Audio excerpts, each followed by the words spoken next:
thank you very much for everyone coming along. Apologies, you've overwhelmed us in numbers, but it's brilliant to see so many of you here tonight. Brief introduction. We thought we'd do this because we're planners or strategic people, and often we're called on to know the consumer and sort of spot the consumer insight and understand how they think, etc. But it seems becoming sort of increasingly less clear as to how best to do that. There's reams and reams of standard practice. You can sort of go around keeping up with the latest scientific discoveries on how people and brains works. You can start nosing around in latest thinking in other related fields like philosophy, sociology, whatever. So we thought it might not be a bad idea to assemble 5 of the best brains available in terms of understanding consumers. And first off, many thanks to all of them for giving up their time today, especially as many of them have literally flown in from somewhere more exotic than I have. So hopefully tonight we'll get some different points of view, some debate, a bit of discussion. So yes, there'll be plenty of opportunities for you guys to ask questions later on. By way of quick introductions, who we have John Kearon, the gentleman waving, who is chief juicer, apparently, and the founder of Brainjuicer. If you don't know them, very clever leading innovator in market research. And John himself is the recipient of the Gold Award for the Great Mind of 2008, I understand. So expecting good things from him. Or bribes, one or the other, depending on how he got it. And I guess John will be at least advocating that the consumer themselves may have a part to play in enlightening us about consumers.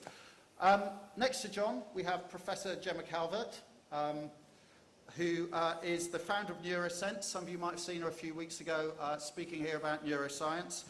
She blends a background in the industry with dizzying amounts of degrees and DPhils and professorships and complicated stuff. All about how the brain works and uses that for marketing benefit. And I suspect her point of view will be around the areas of neuroscience, having a lot of the answers for us. On Gemma's left, we've got Rory Sutherland. Rory, if you don't know, is Executive Creative Director and the Vice Chairman of Ogilvy. He's a prolific and inspiring blogger, and not least, he's the current President of the IPA. And Rory, too, I think, believes that science has some of the answers, but maybe more behavioural science than neuroscience. Though we'll see. At this end, this gentleman here, Mark Earls, the Herdmeister, so competing with John for best title of the panel. Planning Director at St Luke's, Chair of Ogilvy Planning Council, but probably more famously known for his thinking and his works, his books, his consultancy on mass consumer behaviour, herd behaviour, as he terms it, and as such, he's the founder and Herdmeister of the Herd Consultancy. So I'm guessing herd mentality might have something to do with his point of view. And lastly, at the far end, we have Nick Southgate. His career is an interesting blend of philosophy. His PhD was, correct me if I'm wrong, the metaphysics of personal identity. And along with that, I don't know what it means, but there you go. Along with that, some papers and work with a number and works with a number of agencies. He freelances for clients at the moment. He's a consultant for the IPA and also works at the School of Life, which again, go have a look on the website. Found out a little bit more about it. Nick's got a different point of view. He thinks the answer to understanding consumers lies a little bit closer to home and probably starts with the fact that you're all humans to start with. So, very, very briefly, before I pass over to them to put their point of view together, there seems to be no point in having a debate if you're all sat there going, well, the answer's probably a blend of everything. Well, it may well be, but that would be a little dull. So we thought we would give you a metaphorical £1 million to spend. You have £1 million to spend on what you think is the best way to get under the skin and understand consumers. Unfortunately, due to the limitations of Google Image, this £1 million only exists in the form of a single banknote, so there can only be a single recipient. So you all get a vote, but you all have to vote for just one thing. Now, in a second, I'll just get a show of hands to see where you are at the start. We'll do it again at the end. And then the panellists are going to get 5-10 minutes each to put their point of view across. I have my new toy. It's gone. Have my new toy if they go over. You want one? Hamleys. £4. Brilliant. So 5 to 10 minutes each. They can ask questions of each other. and then from about 8 o'clock onwards, over to you guys to ask questions, and we'll take a vote at the end and see where we end up. But first off, quick show of hands. It's your £1 million. Which of these 5 viewpoints would you give it to? No umming and ahhing, so you can invest it in asking the consumer. Assume that consumers don't know and you need to look inside their heads. Look to the world of behavioural science. Try and understand the herd to understand the individual, or sort of look a little closer to home. So, who's going for the first of those? Ask the consumer. Or John. Who thinks, bugger the consumer, they don't know, look inside their head, look at the brain science? Few more. Good to see the forces of evil Who's going well for the world of represented. behavioural economics? Whoa! You've been doing your job. Actually, me as well. Okay, how about sort the individual, and you really need to look at the herd mentality? It's a close run thing, those two. Not bad. And who thinks actually the answer's a little closer to home? I'm supposed to be the first. Thank you very much. Okay, fairly spaced out. As I said, that's enough of me. I'm going to hand over to the first of our speakers, which is John Kearon, who I give the talk to. Okay, so 7 minutes, are you going to... Yeah. All right, fantastic. John's going to do a 7-minute blast so we can sort of get going on this. Hang on a sec. Let's just... Don't worry. All right, look, market research when it's at its best, and I really love the 6 people who put their hands up for let's ask the consumer intelligently. Let's see if we can double the numbers at least to 12. You know, get some of you who are all into the status of behavioural economics, you see. You're just herds. It's a herd. It's already proved the herd nonsense. No, the herd brilliance. Now look, the consumer thing, I suppose I'm going to cheat slightly, because I think when market research is at its best, it is brilliant. When it's at its worst, and I'm afraid, let's be honest, quantitative market research is often at its worst. It's just an arse-covering exercise. It's a 120-page insurance policy, light on insights, big on numbers and dead on arrival. Yeah, okay, so that's probably why we had 5 votes in the audience. But I was listening to a presentation today, someone evoking George Gallup, you know, the originator, effectively, of scientific sampling and the rest. And the trouble is, with anyone who's followed any election, it is an imperfect science. The whole of quantitative research, asking direct questions of unreliable witnesses, is basically based on statistics. And it's not bad. It gets us so far, and frankly, no further. It's an imperfect science. And so what we've been doing at Brainjuicer is saying, okay, well, let's just have a little look at psychology, sociology, behavioural economics, and let's just pinch stuff from there, because there's been a revolution in the understanding of how human beings make decisions. We are gloriously emotional. As Rory, kind of puts it, the reptilian brain makes the decision and the frontal lobes rationalizes it. Whether we like it or not, that's kind of the way human beings make their decisions. So I'm going to talk to you about emotions, okay? So I've just picked out one thing that we're working on, because there are a few others, and I'm going to sort of put the case, hopefully persuasively, that basically emotions are what drive everything. A guy called Paul Ekman, now celebrated by anyone who watches Lie to Me. I love that program. It's a great advert for what we're doing. It's sort of very nicely made. But there are 7 emotions that are universally recognized, and these are what we've been working with. And in fact, emotions seems to be much better correlated with in-market kind of performance, and the IPA work that's been done on this is fairly compelling.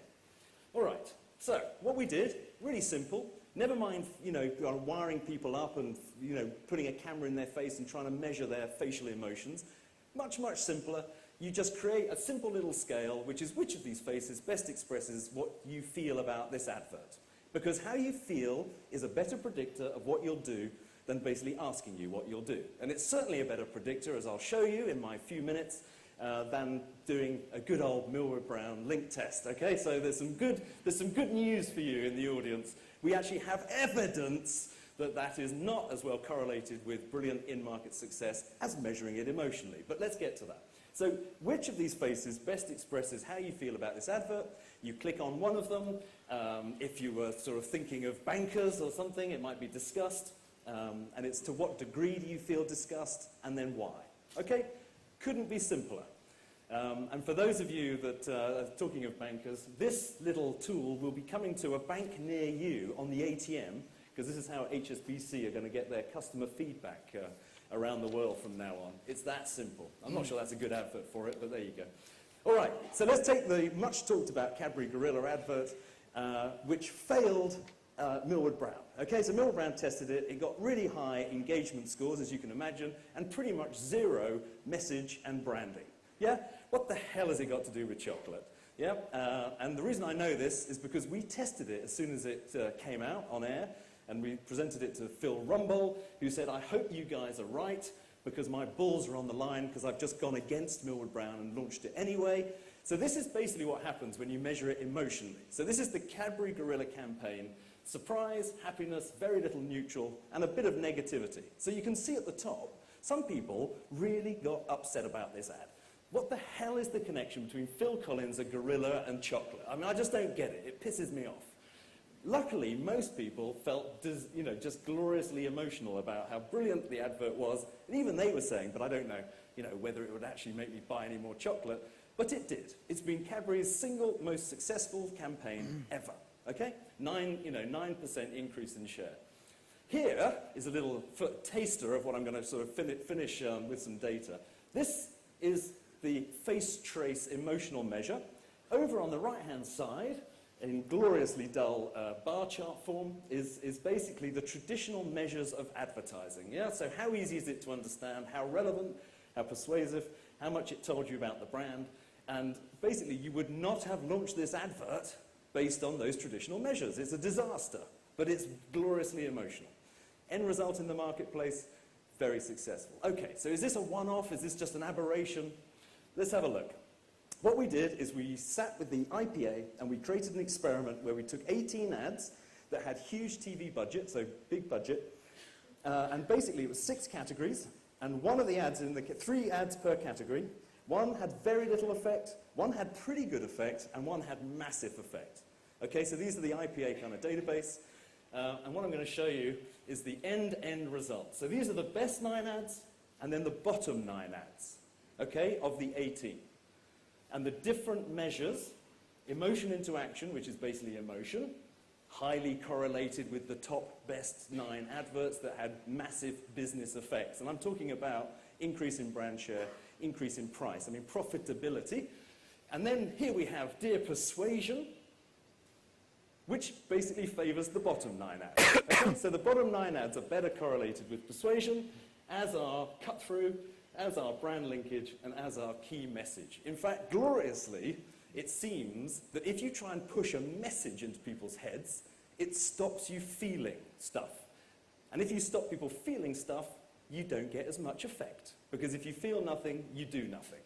So here is the same data, just put on a little different chart, effectiveness and efficiency, and basically emotion is massively more effective and it's massively more efficient. You need to spend much, much less. If you make people feel something glorious, I guess the meerkat would be another recent example, that's what moves a brand. There's the web of associations, all you need to get people to actually kind of remember it and take it with them. So, that's it. Have I not even got to 7 minutes? Well, look at that. I've saved a bit of time. I just wanted to keep it clear, keep it kind of simple, but basically measuring it emotionally, which I suppose is using consumers, so it's still within the first category, but we just have to update our methods. Please, can we stop doing dumb scales, and that sort of research, and let's move on. This is the better way of understanding how human beings make decisions, and lo and behold, the evidence shows that it's better correlated within market success as well. So that's it.